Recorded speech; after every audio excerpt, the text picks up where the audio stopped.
अस्सलाम वालेकुम। तो शुगर कंट्रोल होने की क्या वजह हो सकती है?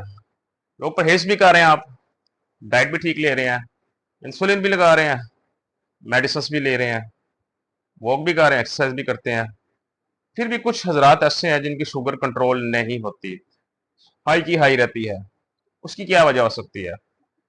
बाज़ औक़ात छोटी से छोटी चीज ऐसी होती है, कोई हम छोटी सी ऐसी मिस्टेक कर रहे होते हैं जिसका हमें बहुत बड़ा अजाला देना पड़ता है। बाज़ औक़ात हम कोई ना कोई छोटी सी ऐसी गलती कर रहे हैं जिसे हम चाह के भी नहीं ढूंढ पाते, जिसकी वजह से हमें नुकसान हो रहा होता है।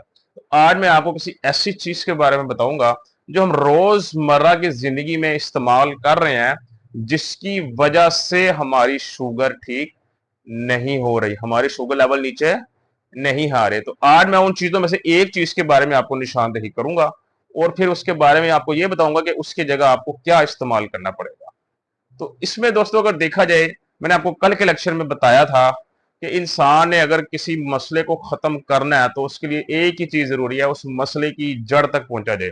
ये वो मसला के एक्चुअल में वजह क्या है, वो किस वजह से हो रहा है। जब तक आप इसकी जड़ में नहीं पहुंचेंगे तब तक वो मसला ठीक नहीं होगा, और जब आप जड़ तक पहुंच जाएंगे तो वो मसला जो है वो ऑटोमेटिकली सोल्यूशन आपको उसका मिल जाएगा, और वो ठीक, और वो चीज हमेशा के लिए ठीक हो जाएगी।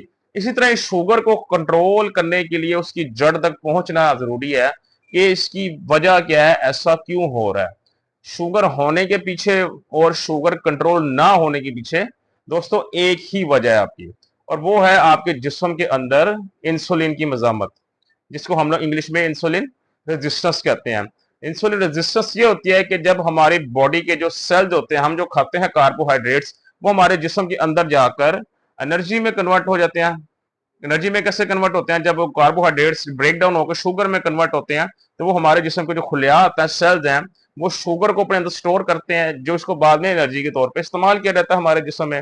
तो जब हमारे जिस्म के अंदर इंसुलिन रेजिस्टेंस क्रिएट हो जाती है, उससे क्या होता है, हमारे जो सेल्स हैं वो मजामत शुरू कर देते हैं, हमारे जिस्म के खुलियात हैं उनके अंदर वो शुगर नहीं जा पाती। तो जब खुलियात के अंदर शुगर नहीं जाएगी तो वो हमारे जिस्म के अंदर, खून के अंदर शामिल होने लग जाएगी। तो जब आप चेक करते हैं फिर आपके शुगर लेवल जो है वो नॉर्मल लेवल से ज्यादा आने लग जाता है। इसका मतलब ये है कि हमने क्या करना है, हमने अपने उन सेल्स को, खुलियात को ठीक करना है, उनको एक्टिव करना है, ताकि हमारे शुगर लेवल्स नॉर्मल साइड पे आने लग जाए। क्योंकि जब खुलियात बेहतरी जैसे जैसे आते जाएगी तो जो आपका जो शुगर लेवल है ऑटोमेटिकली आपके खून से निकल के उन खुलियात के अंदर जमा होता जाएगा, जिसकी वजह से शुगर आपका जो है वो आपकी खून में से कम होती जाएगी। तो इसका मतलब क्या हल है, शुगर लेवल अगर कंट्रोल करना है तो आपने क्या करना है, आपने इंसुलिन रेजिस्टेंस को खत्म करना है। तो अब बात यह आती है कि कुछ चीजें हम ऐसी खा रहे होते हैं रोजमर्रा के मामला के अंदर, जो इंसुलिन रेजिस्टेंस को ना खत्म करने की बजाय इंसुलिन रेजिस्टेंस बढ़ाती हैं।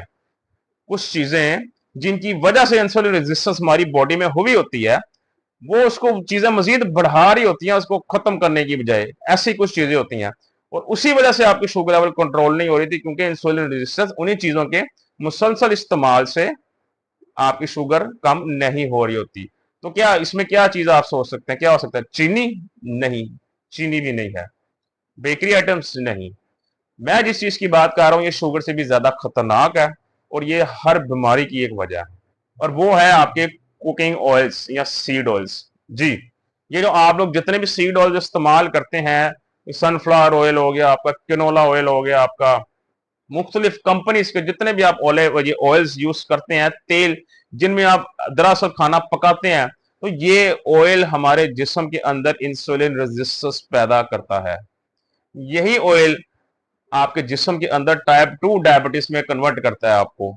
यही वो ऑयल है जो आपके जिस्म के अंदर आपको हार्ट अटैक का बास करता है। इसी ऑयल की वजह से आपकी शरियानें बंद होती हैं, और आपको ब्लड प्रेशर के मसले होते हैं, और दिल की मुख्तलिफ किस्म की बीमारियां होती हैं। तो जो सीड ऑयल्स हैं, ये काम क्या करते हैं, ये आपके जिस्म के जब अंदर जाती है, नालियों के अंदर, खून के अंदर, ये वहां पे जमती है। जब उनके अंदर जमता है ये, तो आपके जो है ना ब्लड फ्लो में जो है वो मसला होता है। ब्लड फ्लो में मसला होगा तो आपका सारा प्रेशर दिल की तरफ आएगा।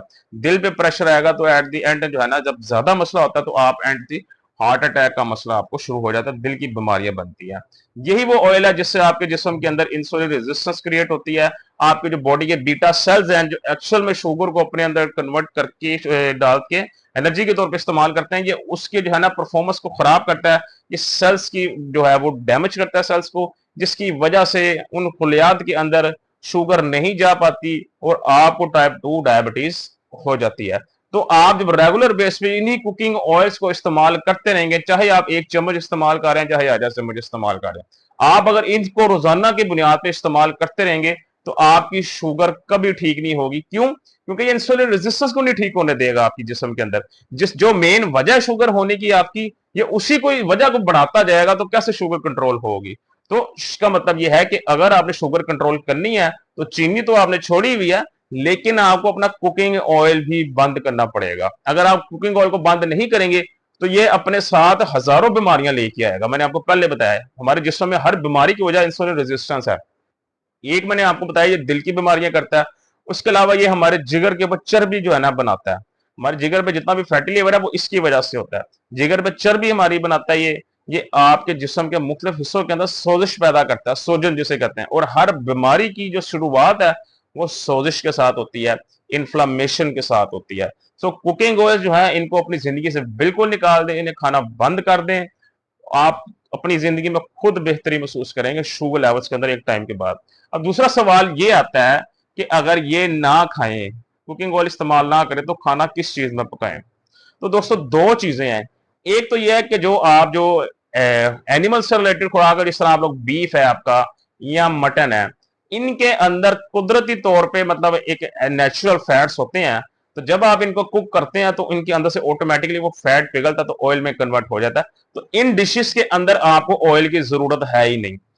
ये मेरा पर्सनल एक्सपीरियंस है। मैं भी जब इन चीजों को बनाता हूँ, कुक करता हूँ, तो विदाउट ऑयल बनाता हूँ, बिकॉज ये वेरी हाई इन फैट्स। इनके अंदर फैट्स ऑलरेडी बहुत अच्छी तादाद में होता है। तो जब आप इन्हें कुक करते हैं, बनाते हैं पानी डालकर, तो इसके अंदर जो फैट होता है वो जब निकलता है ऑयल की शक्ल में, तो आपको दूसरे ऑयल की जरूरत नहीं पड़ती। तो कोशिश करें ये जो खुराक है आपकी वो आप विदाउट ऑयल के बनाएं। और जो दूसरी खुराक है, जो आपने सब्जियां बनानी है या जो दाल वगैरह बनानी है, तो उसमें जो दाल का जो सबसे बेहतरीन सीन ये है कि वो बिना तड़के के आप लोग खाया करें, बिकॉज उसके अंदर ऑयल तभी डलता है जब आपने तड़का लगाना होता है। तो कोशिश करें बिना तड़के के आप खाएं। अब बात आती है सब्जियों की, तो सब्जियों के अंदर कोशिश करें बॉइल्ड वेजिटेबल इस्तेमाल करें। अगर पका के खानी है तो उसके अंदर आप लोग जो है ना दो तरह के ऑयल इस्तेमाल कर सकते हैं।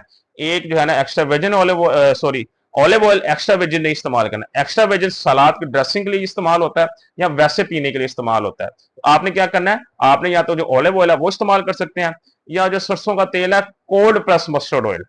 एक तो मिलता है कड़वा तेल होता है जो आप बाजार से लेकर आते हैं अनरिफाइंड, उसको लाकर आप उसको पहले खुद गर्म करते हैं अच्छे तरीके से, फिर उसको आप दूसरे जो है ना किसी बर्तन में निकाल कर इस्तेमाल करते हैं। नहीं, मैं उस ऑयल की, सरसों के तेल की बात नहीं कर रहा।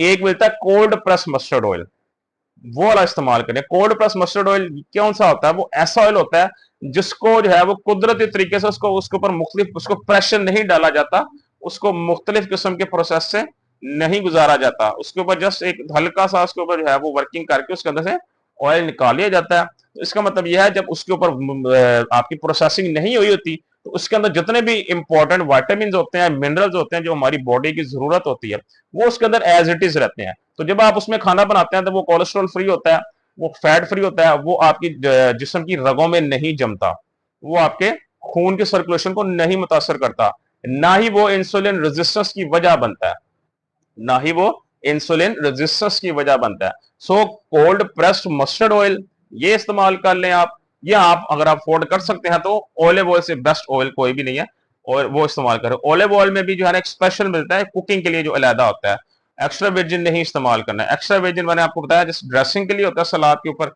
या वैसे अगर आपने इसको पीना है वो इसलिए होता है। सो ये दो ऑयल है सबसे बेस्ट ऑप्शन है, इन ऑयल्स को इस्तेमाल करें। दोस्तों जान से बढ़ के कुछ नहीं होता। लोग कहते हैं सर ये बहुत महंगी चीजें हैं, हम नहीं अफोर्ड कर सकते, इतनी इतनी महंगी, पूरे महीने में मेडिसिन अफोर्ड करते हैं 30 से 40 4 हजार खाली डायबिटीज के चेकअप पे मेडिसिन पे लगाते हैं। तो 1 से 2 हजार अपनी सेहत पे इस सूरत में भी लगा के देखिए, इंशाल्लाह वो जो अद्वियात है उनसे ज्यादा आपको इन चीजों से फायदा होगा। उसकी वजह यह है कि ये जो ऑयल है ये आपके इंसुलिन रेजिस्टेंस को बढ़ाएगा तो नहीं बल्कि कम करने में मदद करेगा। इसके अंदर मोनोसैचुरेटेड फैट्स होते हैं, ऐसे फैट्स हैं ये जो हमारे दिल की सेहत के लिए, हार्ट हेल्थ के लिए बहुत जरूरी है। तो ये आपकी हार्ट हेल्थ भी प्रमोट करता है। सो ये वो दो ऑयल हैं, इनको इस्तेमाल करें। जो दूसरा घर आप लोग ऑयल इस्तेमाल करते हैं, सीड ऑयल, बाजारी से ऑयल जितने भी आप लोग जो है वो ये सूफी का होगा या दूसरे भी जितने भी ब्रांड है, इन सबको छोड़ दें, इन दो ऑयल्स को इस्तेमाल करें। और जो मैंने आपको एनिमल से रिलेटेड फैट्स से फूड बताए, आपको मटन हो गया, बीफ हो गया, ये विदाउट ऑयल भी बन सकता है। इनको विदाउट ऑयल बनाएं और दालें विदाउट घी बनाएं। तो इंशाल्लाह आप अपनी सेहत में जरूर बेहतरी देखेंगे और दूसरी बीमारियों से भी आप बच जाएंगे। बाकी इंशाल्लाह कल दोबारा आपसे मुलाकात होगी। अपना ख्याल रखिएगा। अल्लाह हाफिज।